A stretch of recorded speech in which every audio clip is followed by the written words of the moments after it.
Hi guys, welcome back to my channel. If you're new here, welcome. On this channel we post writing tips, unboxings, book hauls, book reviews and the occasional vlog.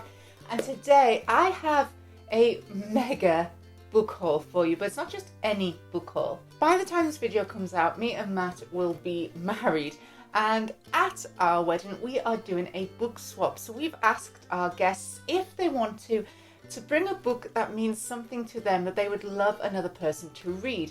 Now, because we are hosting, we got a lot of books. I'm not going to read you the blurb of all of these books because, believe me, there's too many. I'm going to be here for at least an hour.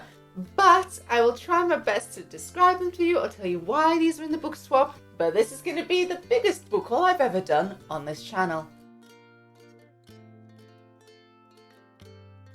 Before getting to that, don't forget, if you like what you see, to subscribe to this channel. Your continued support means a lot, so thank you guys so much. All of the books I am showing today, we have got either from secondhand bookshops in Hay on Wye, which are independent secondhand bookshops, or from World of Books or Awesome Books, which are both online bookshops which sell secondhand books, and they also sell from different independent bookstores as well. But let's get started. That's pile one and pile two. They both reach up to...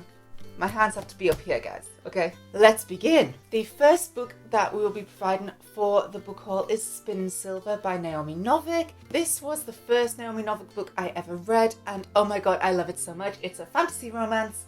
It's got the fae, it's got danger, it's even got a frog prince. It's fantastic, and I loved it. So, Spinning Silver by Naomi Novik. Throughout below this video, I will try to put any book reviews I have done linked below. Some of these books I have not reviewed, but I'll write down as many as I have. The second book is Daughter of the Moon Goddess by Sue Lynn Tan. That link is above me now.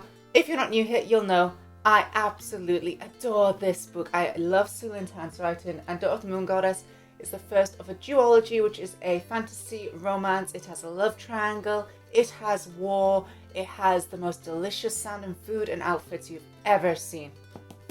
Beautiful book. We have The Guest Cat by Takashi Hirade, which is a Japanese translated literature written by Takashi Hirade, who is a Japanese poet, and this is in my Cat Mad book review, which is also linked. This was one of the first Japanese translated literatures that I read, and I reread this basically yearly now.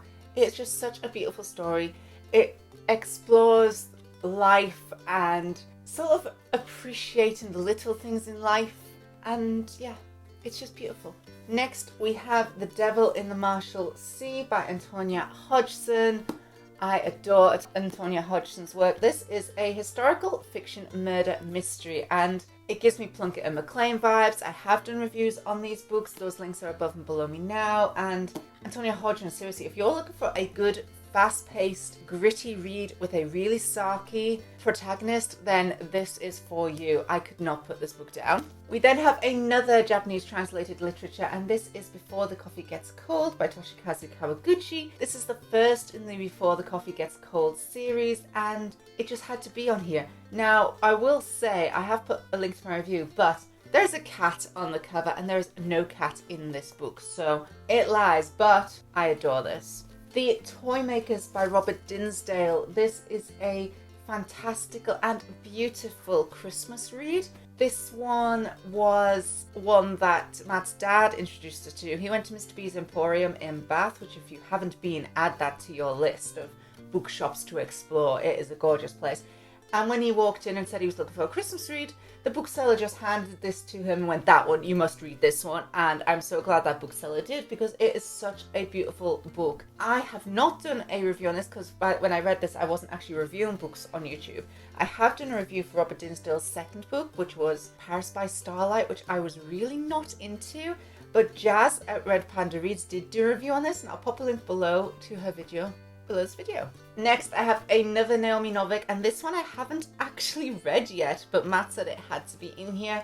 It is Uprooted by Naomi Novik. It's on my list, alright? I'm going to read this soon. Matt says it's fantastic. That's another Naomi. We have Jojo Moyes' Me Before You. This one I read when we lived in Korea, and it stuck with me. I wept. Like, shaking wept. It just meant a lot. So I thought, you know, this is a good book to spread. We have tried to hit various different genres in this, so because obviously not everyone reads mainly fantasy and sci-fi like me and Matt do, so we have searched our book archives to see what other types of books have been meaningful to us, and this was one for me. We chose 2 Terry Pratchett's.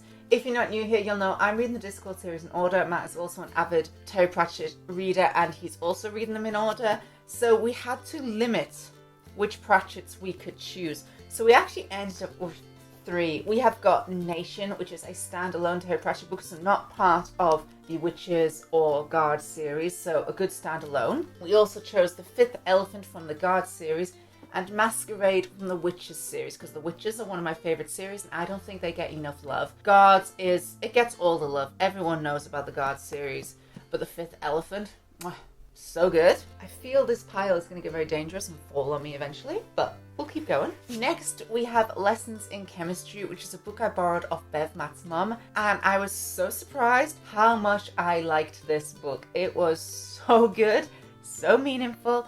It explores being a woman in the 60s, 70s, and the world of science and its prejudiced, sexist ways. I thought I wouldn't like it because I generally avoid this era because of the sexism, but it's actually so fun, and our main protagonist is hilarious, and I actually think it has quite a good representation of autism as well. Read it. Next, we have Slade House by David Mitchell. David Mitchell is one of Matt's favourite authors, and I absolutely adored Slade House. I obviously will read more David Mitchell, I promise. I've read Slade House and Black Swan Green. I'm getting there. But this is a fiction, semi-fantasy, goes through, is it 50 or 60 years of Slade House? Almost horror-like, if I'm honest. Very fun short read. We then have The Lies of Loch Lamora by Scott Lynch. This is a fantasy trilogy. This is the first in that trilogy, and I just loved it. The group of thieves are called Gentlemen Bastards, and you guys know I love sarky characters. I'm gonna love anything called Gentlemen Bastards, right? Great read. I feel like there should be a count for how many times I'm gonna say great read, because every book here are great reads. That's why they're in this book swap. Next, we have The Saltpath by Raina Wynn. I don't generally read this type of book, but this one I did actually really enjoy. It's not one I was going to keep in the collections. This is one I'm going to pass on, but it is one that's a good read. I enjoyed it, and again, we're trying to hit different genres because not everyone mainly reads fantasy and sci-fi like us. In Memorium by Alice Wynne. This was a book club read, LGBTQ+. It's beautiful. Really beautiful read. Read it. Read it, read it, read it. The Calculating Stars. This one, I would say historical fiction stuff. It's not really historical. It's about female astronauts. It goes into sexism. It goes into NASA showing women but not actually letting them do it. And it was just a really humbling and interesting read. Sort of semi-sci-fi, fiction-y. It's good. Add it to your list. I think I'm gonna make another pile. I'm a bit worried for my life. Luckenbooth by Jenny Fagan. Oh my god, this is such a good read. It follows, is it 60 years? At 10 Luckenbooth Close, and it's as if a tenement building had ears and could speak. It's telling you the history of the people that lived in this building, and it is so fun. And yeah, I just found myself nodding along with this book and being like, yeah, hell yeah. Political, raw. It's, yeah. The Cemetery Boys by Aidan Thomas. This was one that I originally borrowed from Jazz, and it's a beautiful LGBTQ+ romance. We have a transgender protagonist, and it also explores Southern American traditions. It's the Day of the Dead. Really good YA read. We then have Snowflower and the Secret Fan by Lisa C. I believe this was the book I was reading when me and Matt met, and I reread it again this year as one of the books from my first quarter TBR jar picks, and 5 stars. I just loved it. Again, it's a historical fiction. It explores foot binding, the way women were treated, the way you treat your friends, and the way things are perceived. Really fun twist as well.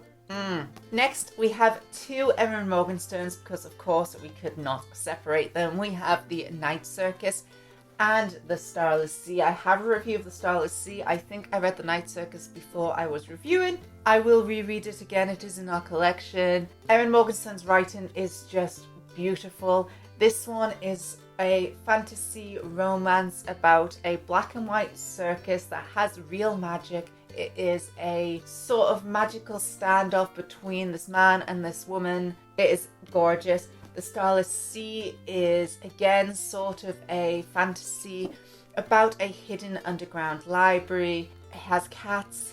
It is beautiful, so fun. It has like a secret society, these magical doors, and yeah, just read Erin Morgenstern's work. Perfection. We have 4 Seasons in Japan by Nick Bradley. This is one which was from my second quarter TBR jar, and I was surprised how much I liked it. It is a story based of 4 seasons in Japan, and you follow this young man and his grandmother, and it's an insight into modern Japanese culture, an insight into generational gaps, but also into a trigger warning, into suicide, into depression, into the arts a bit as well. It has cats. It's just a beautiful read. My pile is getting smaller, guys, I promise.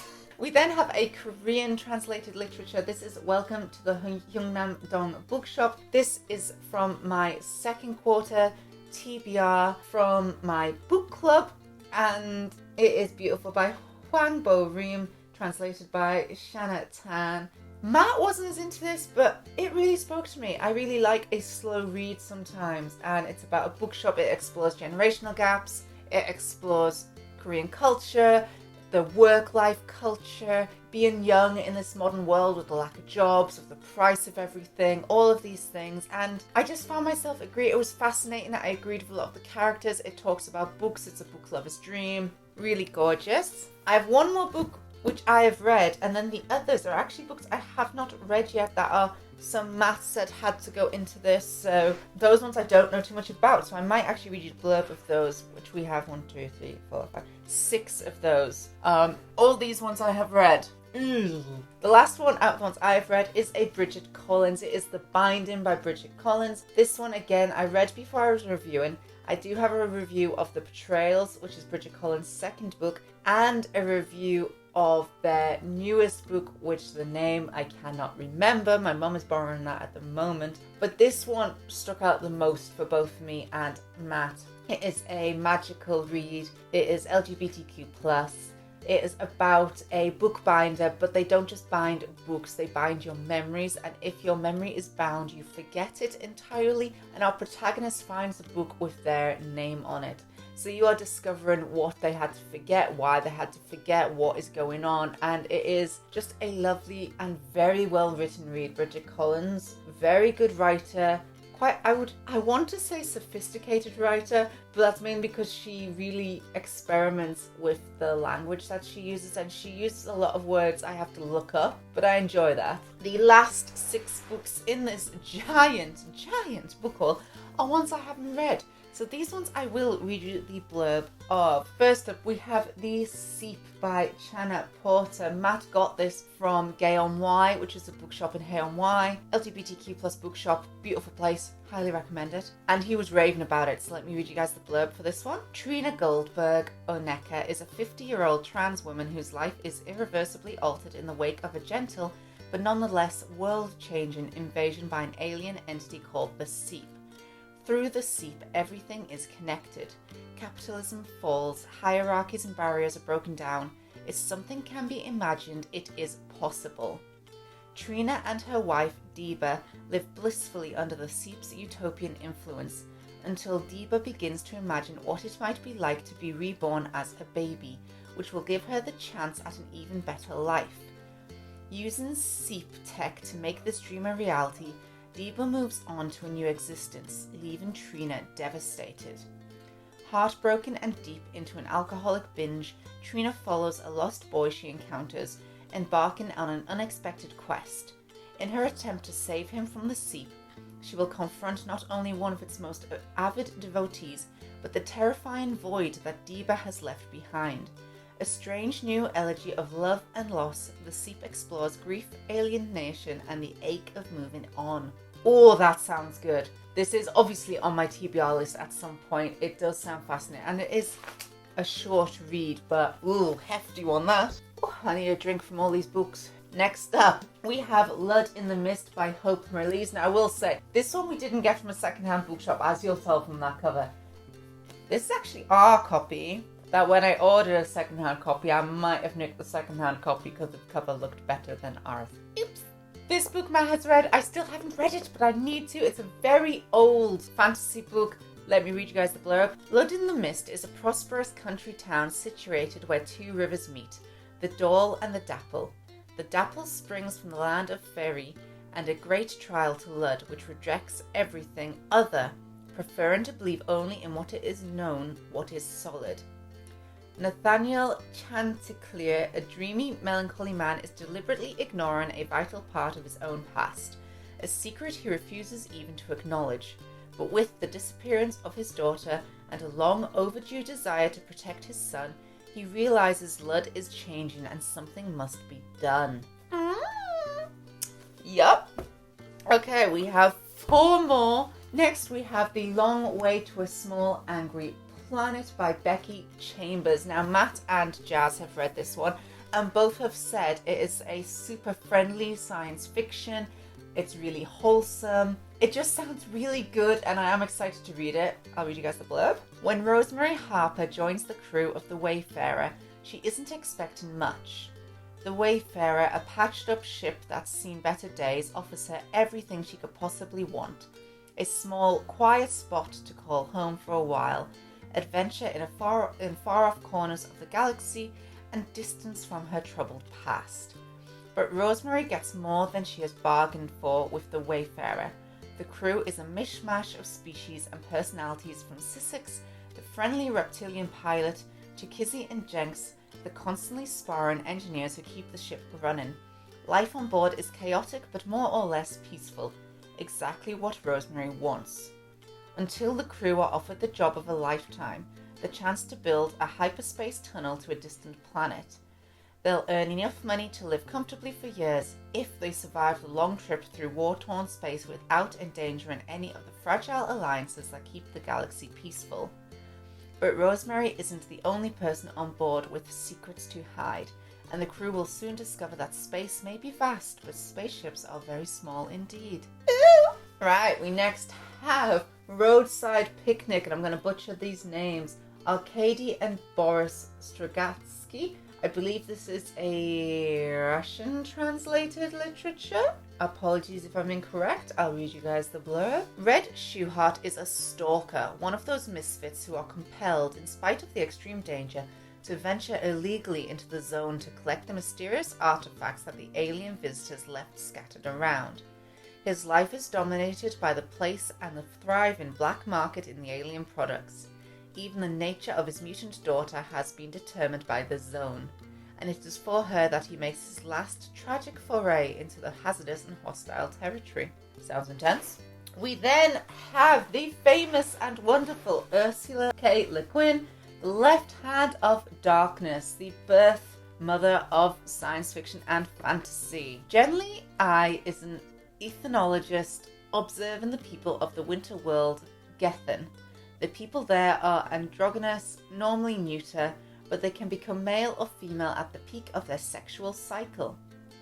He becomes drawn into the complex politics of the planet, and during a long, torturous journey across the ice with a disgraced, outcast politician, loses his professional detachment and reaches a painful understanding of the true nature of Gethenians, and in a moving and memorable sequence even finds love. Oh, that sounds good. And the last one of this pile is Babel by R.F. Kuang. Oxford, 1836. The city of dreaming spires. It is the centre of all knowledge and progress in the world, and at its heart is Babel, Oxford University's prestigious Royal Institute of Translation, the tower from which all the power of the empire flows. Orphaned in Canton and brought to England by a mysterious guardian, Robin Swift thought Babel a paradise, until it became a prison. But can a student stand against an empire? Oh, there is one more that I forgot about. This one, my mum is actually going to put in the book swap, which is why it's not in our pile, and that is The Watchmaker of Filigree Street by Natasha Pulley. I absolutely adore this book, and the second one, The Lost Future of Pepper Harrow, is also brilliant, so do look these up. But that is it. I'm not going to put this into our account because my mum is going to bring this one. These are the books we're providing in our wedding book swap. Like I said, we've just asked guests if they want to or can to bring a book that means something to them that they would love someone else to read. We just want to share books that have really meant something to other people, but because it's our wedding, we're providing a lot. Let's see how many we're actually bringing to this. We are bringing 31 books to the wedding. We actually have 46 guests. There are some people who don't read much coming, but also we have a lot of bookworm friends and family who are probably going to bring multiple. So yes, we have 31 books for our book swap at our wedding. They are all second hand, both from independent bookshops in HMY, or from World of Books, or from Awesome Books online. And all of the books mentioned in this video I would highly recommend reading. If you want to have one of my recommendations, all of them were either 4 to 5 star reads for myself or Matt. Yeah, I love these babies. And that is it for this huge book haul. This is definitely the biggest book haul I've ever done on this channel. Thank you guys so much for watching. I hope you enjoyed what you see. If you like this video, don't forget to subscribe to this channel. If you'd like to see as soon as I upload, click that little bell down below. You can also follow me on Instagram, Facebook and Tumblr. I post no bookish pictures as well as my writing tips and unboxings on there. And thanks for watching, guys. Bye!